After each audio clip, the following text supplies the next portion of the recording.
Hi, my name is Sheikh Abdullah. I am co founder of फ्लिपर्स.pk।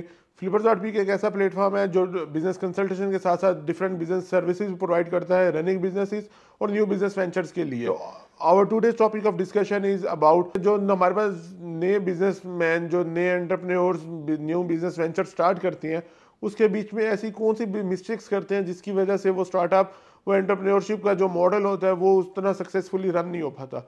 उसमें जो सबसे पहले हमारे पास जो एक रीज़न देखी जाती है वो हाई एक्सपेक्टेशंस होती हैं। हाई एक्सपेक्टेशन से मीन कि आज अगर हमने कोई एक हमारे पास बिजनेस प्लान या कोई आइडिया ऐसा आया और उसके ऊपर हमने वर्किंग की और उसको स्टार्ट किया, तो हम उससे एक्सपेक्टेशंस बहुत जल्दी और बहुत ज़्यादा हायर सेट कर लेते हैं।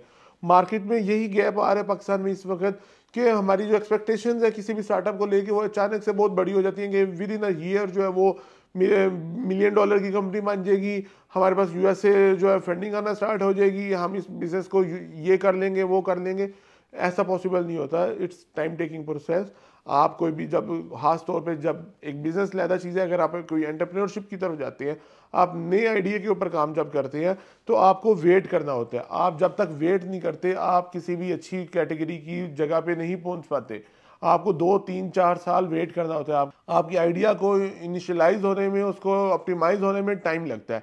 तो ये चीज़ आपने कंसीडर करनी है कि ये कुछ शॉर्ट टर्म की चीज़ नहीं है कि अगर आपने कोई आज एंटरप्रेन्योरशिप स्टार्ट की तो विद इन सम मंथ्स या विद इन सम डेज जो है वो आप किसी एक अच्छी पोजीशन पे पहुंच जाएंगे। आपका स्टार्टअप जो है वो पूरी दुनिया में फेमस हो जाएगा और आपका जो स्टार्टअप है वो विद इन ईयर जो है वो मिलियन डॉलर की कंपनी बन जाएगा। रियल लाइफ में it's not possible, it's time taking process.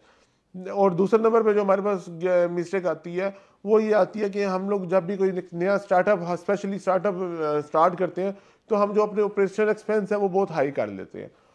Operational expense कैसे हाई कर लेते हैं? सबसे पहले अगर आप फॉर एग्जांपल हमने एक ऑफिस यूनिट जो है वो रेंट पे ले रहे हैं, तो हम बहुत ही प्रीमियम जगह पे ऑफिस रेंट पे लेने चले जाते हैं, जिसकी वजह से हमें उसकी एक हाई रेंटल कॉस्ट जो है वो या हाई मेंटेनेंस कॉस्ट जो है वो बियर करनी पड़ती है।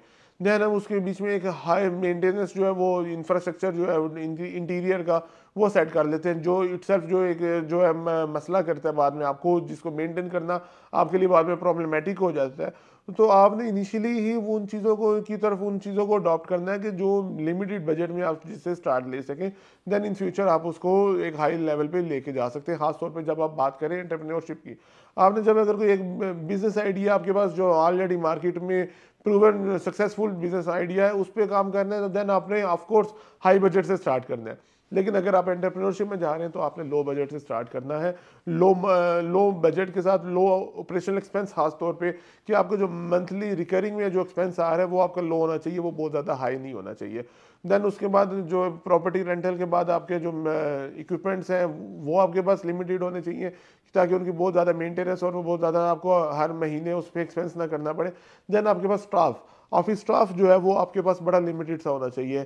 खासतौर पे जब आप एंटरप्रेन्योरशिप की बात करें, किसी एक नई आइडिया के ऊपर काम करने स्टार्ट कर रहे हैं, देन आपकी जो अप्रोच होनी चाहिए वो टीम बिल्डिंग की दफ़ा वो आपकी कोलैबोरेटिव होनी चाहिए। ना कि आप हर स्टाफ को इन हाउस रखें, आप कोलैबोरेशंस करें, आप जो है वो प्रॉफिट शेयरिंग रेवेन्यू शेयरिंग्स के ऊपर जाएं।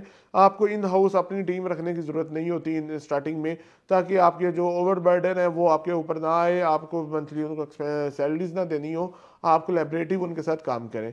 तो ये अप्रोच आपकी होनी चाहिए इनिशियली।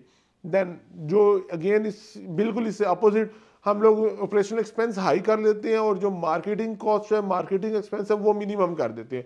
जो एक्चुअली में ये उल्टा होना चाहिए कि आपका जो मार्केटिंग कॉस्ट है वो मैक्सिमम पे होनी चाहिए और ऑपरेशनल एक्सपेंस मिनिमम पे होना चाहिए।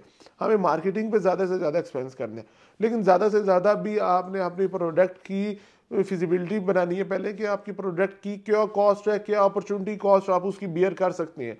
ये नहीं कि अब आपकी एक प्रोडक्ट है जो छोटी सी प्रोडक्ट है और आप उसकी मार्केटिंग जो है वो बहुत बड़े ह्यूज लेवल पे कर दें, आप जो है वो करोड़ों रुपया जो है मिलियंस जो है वो आप उसकी मार्केटिंग के ऊपर लगा दें। इन द रिवर्स जो उसकी प्रोडक्ट है उसमें इतना दम ही नहीं है, या उसकी दम के अलावा उसके बीच में इतनी पोटेंशियल ही नहीं है कि वो इतना ज़्यादा सेल आउट हो सके कि आपकी वो मार्केटिंग कॉस्ट जो है वो पूरी हो सके।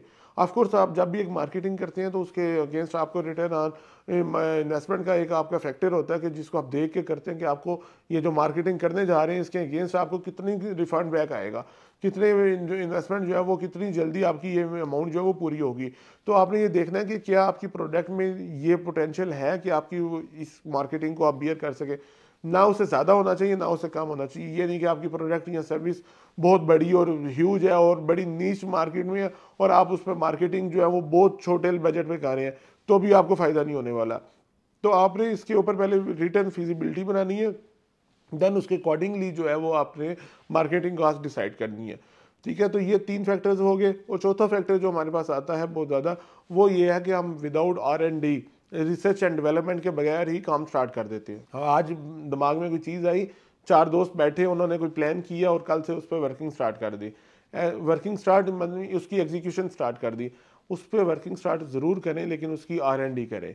कोई भी सिंगल पेनी भी इन्वेस्ट करने से पहले आपने उसकी R&D करनी है, उस पर वर्किंग करनी है कि क्या ये बिज़नेस चल सकता है या नहीं चल सकता, और अगर चल सकता है तो क्या ये बिज़नेस मैं चला सकता हूँ या नहीं, क्योंकि हर बंदा हर बिज़नेस नहीं कर सकता। तो ये चीज़ आपने एनालाइज करनी है। अगर आप में ये चीज़ें आप अडॉप्ट कर लेते हैं, आप उस प्रोडक्ट की, उस सर्विस की, जो भी आपके पास आइडिया आया है, उसके ऊपर आपने कंप्लीट पहले वर्किंग करनी है, उसको देखना है कि क्या वो बिज़नेस आप चला सकते हैं या नहीं। देन उसके ऊपर या आपसे वो चल सकता है या नहीं, क्या आपके पास उसके बजट रिसोर्सेज हैं, और देन उसके R&D कंप्लीट करने के बाद उसकी फिजिबिलिटी रिपोर्ट्स बनाएं, देन उस प्रोजेक्ट को स्टार्ट करें। ऐसे ही डायरेक्ट प्रोजेक्ट की एग्जीक्यूशन पे चले जाएंगे तो वो 70 to 80% चांस होगा कि वो प्रोजेक्ट जो है वो फेलियर की तरफ जाएगा। तो इन चीज़ों पे आपने फोकस कर दिया है। और अगर आप अपनी कोई भी आइडिया है उसकी वैलिडेशन करवाना चाहते हैं, उस आइडिया की फिजिबिलिटी रिपोर्ट बनवाना चाहते हैं, या आप उसकी कोई भी वैल्यूएशंस करवाना चाहते हैं, तो देन आप Flippers.pk की टीम से कांटेक्ट कर सकते हैं। Flippers.pk की टीम जो है आपको एक्सपर्ट कंसल्टेंट्स के थ्रू जो है आपको जो है वो सारी वैलिडेशंस करके देगी, फिजिबिलिटी रिपोर्ट बना के देगी, और आपकी रिसर्च एंड डेवलपमेंट में भी आपको असिस्ट करेगी।